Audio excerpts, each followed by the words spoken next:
எல்லோருக்கும் வணக்கம். எல்லோரும் என்ன பண்ணுறீங்க? நேற்று என்னால் வீடியோ போட முடியல, நான் இன்றைக்கி போடுறேன்.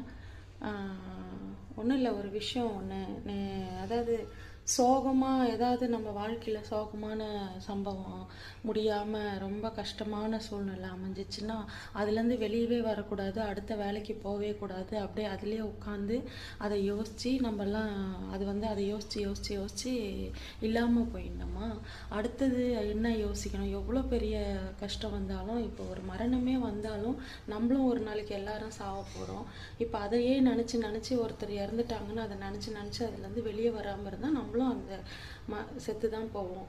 அதுலேருந்து வெளியே பேசணும், சிரிக்கணும், அடுத்த வேலையை பார்க்கணும். அதெல்லாம் ஏன் பண்ணக்கூடாது? ஒரு சிலர் அதை பார்த்துட்டு அடுத்த வேலை என்ன, அதை ஏன் பண்ணுறாங்க, இதை ஏன் பண்ணுறாங்க, ஏன் இப்படி இருக்கணும், அந்த மாதிரிலாம் ஏன் நினைக்கணும்? நம்மளுக்குன்னு அப்போது ஒரு மனசை நம்ம அடுத்த ஒரு ஒரு மனசு இருக்குன்னா, நம்மளுக்கு கஷ்டம் இருக்குன்னா அதுலேருந்து வெளியே வர்றதுக்கு பார்க்கணும்.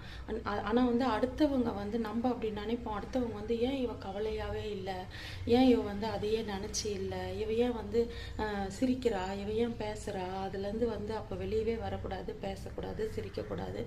அப்படியே அமைதியாக உம்முன்னு இல்லை அந்த சூழ்நிலைக்கு இறந்துட்டாங்கன்னா அவங்க கூடவே நம்மளும் செத்து போயிடணுமா?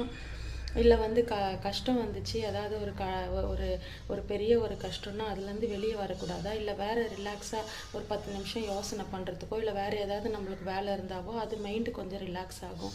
ஏன் அதை புரிஞ்சிக்க மாட்டேங்கிறாங்க? எப்பயுமே நம்ம அப்போ கவலைன்னா அப்போ கவலையிலே அதிலே இருக்கணும், அப்படியே இருந்தால் அப்படியே இது பண்ணிடணுமா? அப்படியெல்லாம் கிடையாது. உங்களுக்கு ஒரு பிரச்சனை வந்துச்சுன்னா அழுதா ஒன்றும் பிரச்சனை, அழுதாலும் ஒன்றும் இல்லை, சிரித்தாலும் ஒன்றும் இல்லை. அதுக்கு சந்தோஷமாக சிரிச்சுன்னு பேசின்னு மனசை கஷ்டத்தை நம்மளுக்கு இருக்கும். அதை வெளிப்படையாக எதுவும் நம்ம காட்டிக்காமல் அடுத்தவங்களுக்காக நம்ம இவங்க என்ன நினைப்பாங்க, அவங்க என்ன நினைப்பாங்க, அதெல்லாம் நினைக்காதீங்க. நீங்கள் என்ன நினைக்கிறீங்க அதை மட்டும் பாருங்கள். உங்களோட வாழ்க்கை நல்லாயிருக்கும். நீங்கள் எப்போ யார் என்ன நடக்கும், ஒரு சிலர் என்ன பண்ணுவாங்க இவங்க வாழ்க்கையில், இவங்க ஏன் இப்படி இருக்காங்க, ஐயோ இப்படி பிரச்சனை ஆயிடுச்சு, இவங்க ஏன் இப்படி அழுவாமல் இருக்காங்க, ஏன் சிரிக்கிறாங்க, ஏன் வெளியில் போகிறாங்க, இதெல்லாம் ரொம்ப ஒஸ்டானவங்க நினைக்கிற வேலை. அந்த மாதிரிலாம் கிடையாது. மனசு என்றைக்கும் தன்னம்பிக்கையாக இருங்க, தைரியமாக இருங்க. உங்களுக்கானது உங்களுக்கு வரும். கவலையிலேருந்து வெளியே வர்றதுக்கு பாருங்கள். அது சொல்லணும்னு தோணுச்சு, சொன்னேன். நன்றி, வணக்கம். அதுக்கான சொல்யூஷனை தேடுங்க. என்ன பண்ணலாம் அப்படின்னு தேடலாம். அதை கவலையில் தான் தேடணும்னு கிடையாது. அதை நீங்கள் எவ்வளோ நம்ம ரிலாக்ஸ் பண்ணிக்கின்னு நம்ம அதை தேடலாம். அதுக்கான விடை நமக்கு கண்டிப்பாக கிடைக்கும். அது சொல்லணும்னு தோணுச்சு. நன்றி, வணக்கம்.